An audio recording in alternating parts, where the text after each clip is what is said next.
pathwaysoflight.org. Welcome to the reading, A Course in Miracles workbook, lesson 354, Insights. We stand together, Christ and I, in peace and certainty of purpose, and in Him is His Creator as He is in me. I have been playing a role of being in a body and making decisions on my own. I have gotten used to this role so that I have thought that this is what I am. I am now learning to step back from that role and see that this is not me. I have been merely acting in a play where separate bodies interact and each one makes decisions on its own.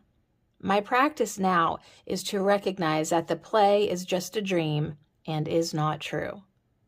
None of the actors are the individual selves they portray. They are really the Christ, like me. In reality, our true identity lies in the one Christ mind where we are one, and the Christ is the extension of our Father. My practice today is to reinforce that there is no separation.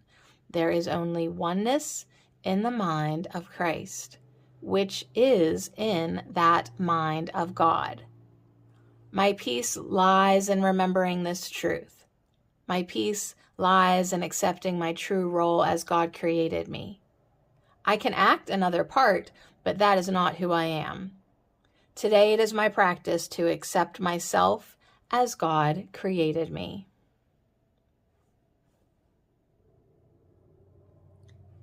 Here, the Christ is equated with God's Son as He created Him.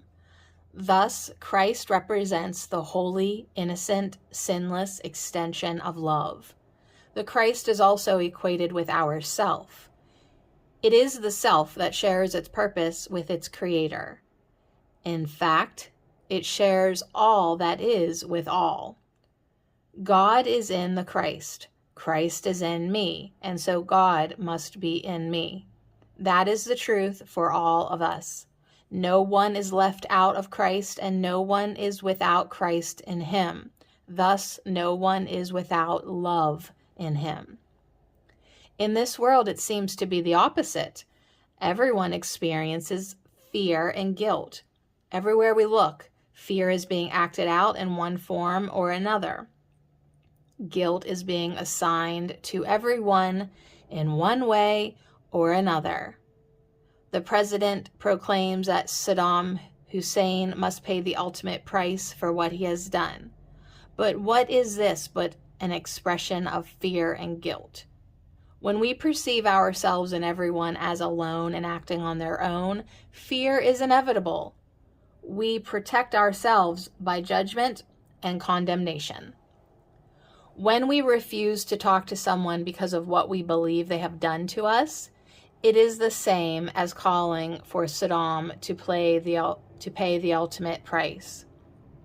Both cases reflect the belief that we are separate and that harm is possible because separation is real. Love does not condemn. Love cannot isolate, for what is one with all cannot conceive of isolation. To know the Christ in us, we must let go of judgment. Christ, being love, does not judge. It sees only itself and everything it looks upon. To know the Christ in us, we must do the same. Thus we come back to the one means that will reveal the vision of Christ to us again. We must forgive. We cannot look to the world for the means to forgive, for the world was made to show us cause for condemnation. Instead, we must turn to the Holy Spirit in our minds, who gently and patiently guides our thoughts and leads us to recognize that forms are illusions and cannot change the truth.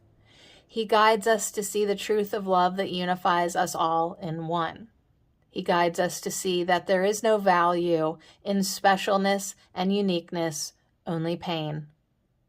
He helps us to see that what we thought happened in this world of illusions never really occurred.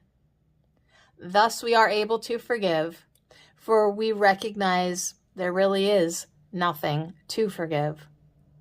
The veil of judgment fades away, and we see the love in our brother that unites us with our Creator. Fear disappears, and the joy of reunion with ourself sings through our being. And we give thanks. pathwaysoflight.org